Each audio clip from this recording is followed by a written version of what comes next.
In the heart of the 14th century, an unseen enemy crept across Europe, leaving devastation in its wake. This was no ordinary foe. Silent, invisible, and deadly, it would come to be known as the Black Death. The Black Death, or the bubonic plague as it's scientifically termed, was a pandemic of such magnitude that it shook the very foundations of European society. Emerging in the year 1347, it cast a shadow of death and despair that lingered until 1351, a span of 4 brutal years that forever imprinted themselves on the annals of history. Its death toll was staggering, almost inconceivable. Historians estimate that the Black Death claimed between 75 to 200 million lives. To put this into perspective, that's equivalent to wiping out the entire population of modern-day Brazil or Nigeria. It was a tragedy of epic proportions, a cataclysm that drastically altered the course of human history. But what was the Black Death? It was a disease, a plague caused by the bacterium Yersinia pestis. This bacterium, carried by rats and transmitted to humans via fleas, was the harbinger of a swift and agonizing death. Victims would be healthy one day and be struck down the next, their bodies covered in painful, blackened sores from which the plague derived its ominous name. The Black Death was not merely a health crisis. It was a societal catastrophe, a disaster that upended economies, disrupted cultures, and redefined social norms. It decimated entire communities, leaving ghost towns in its wake. It forced people to question their beliefs, their leaders, and their way of life. In many ways, the Black Death was a turning point, a catalyst that propelled Europe from the Middle Ages into the modern era. The Black Death, a name that still echoes with dread and horror, was Europe's most lethal visitor. A grim reminder of our vulnerability to nature's wrath, it stands as a testament to our resilience, our capacity to endure, and our unyielding spirit to prevail against all odds. The Black Death, a silent invader, began its deadly journey far from the shores of Europe. It was born in the arid steppes of Central Asia, a world away from the bustling cities and verdant farmlands it would soon ravage. The plague was no respecter of borders or boundaries, carried by an unwitting accomplice, the Black Rat. The bacterium Yersinia pestis, the microscopic harbinger of death, found a home in the fleas that infested these rats. As the rats scampered about, the bacteria thrived and multiplied, preparing for the next stage of their devastating journey. The rats, with their deadly passengers, found their way onto merchant ships traveling the lucrative trade routes between Asia and Europe. These routes, which had for centuries been highways of culture, ideas, and goods, were about to become pathways of pestilence. The ships set sail, oblivious to the danger lurking in their holds. The rats and the fleas they bore traveled through the Black Sea, eventually reaching the bustling ports of Europe.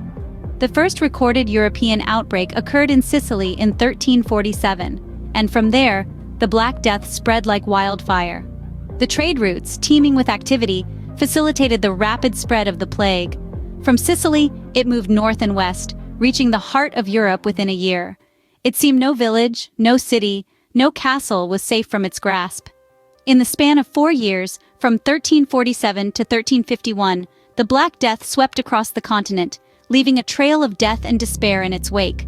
But the story of the Black Death is not just a tale of death and disease, it's a story of resilience and survival, of a world forever changed. The bustling trade routes, once arteries of prosperity, became conduits of death.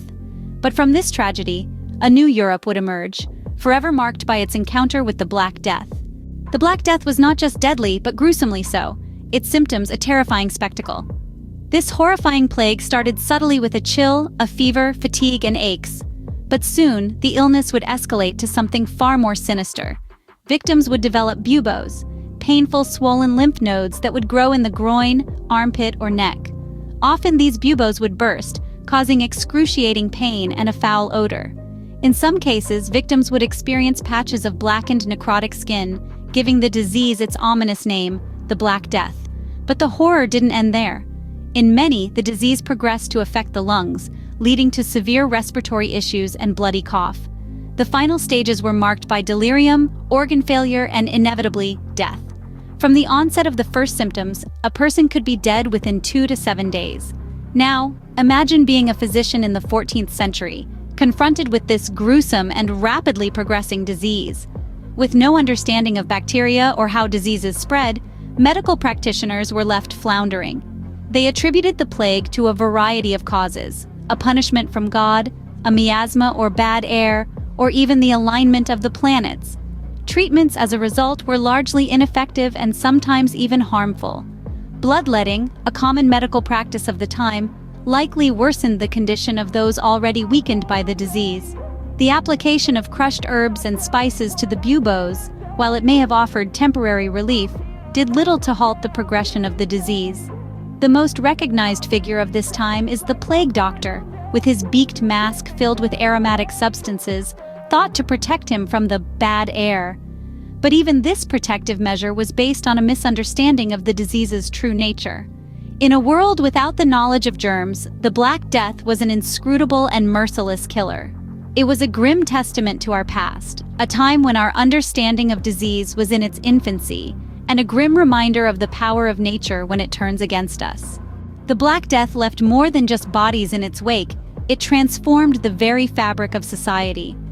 This deadly pandemic was not just a health catastrophe, it was an economic, social, and cultural earthquake that shook medieval Europe to its core.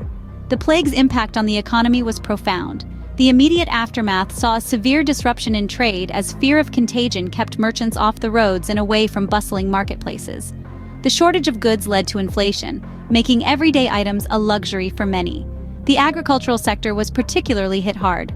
With a significant portion of the population wiped out, there were simply not enough hands to till the fields or harvest the crops.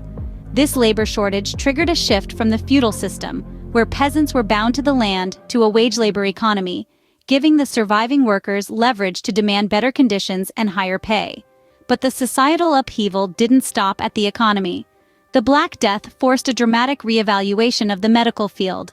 The plague's relentless march across Europe exposed the limitations of contemporary medical understanding.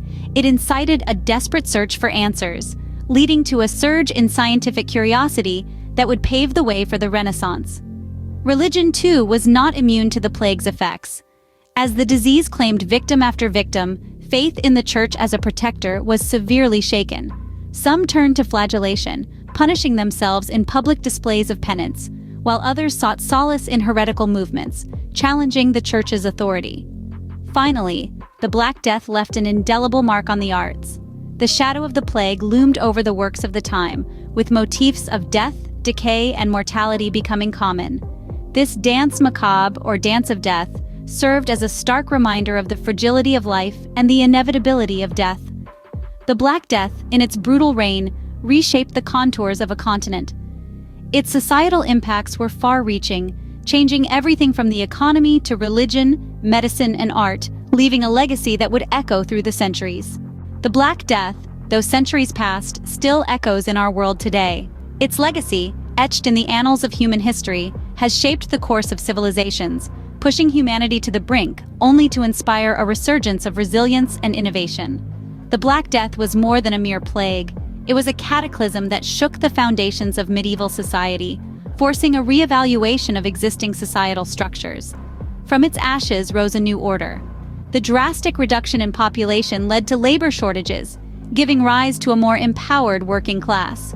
Its effects rippled through the economy, the cultural fabric, and the collective psyche of the people, spawning societal changes that would pave the way for the Renaissance. The plague also sparked significant advancements in medicine. It laid bare the inadequacies of then-prevalent medical theories. In response, physicians began to question long-standing beliefs, leading to a shift from metaphysical explanations to a more scientific approach to medicine.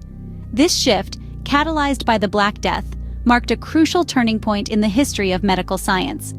Fast forward to today, and the echoes of the Black Death reverberate through our response to modern pandemics. The importance of quarantine, public health measures, and scientific research, the lessons learned from the Black Death, continue to inform our strategies against diseases. However, the parallels run deeper. Just as the Black Death exposed the societal and medical shortcomings of 14th century Europe, so too do modern pandemics lay bare our vulnerabilities. They force us to confront and address systemic issues, from healthcare disparities to the importance of global cooperation in managing public health crises.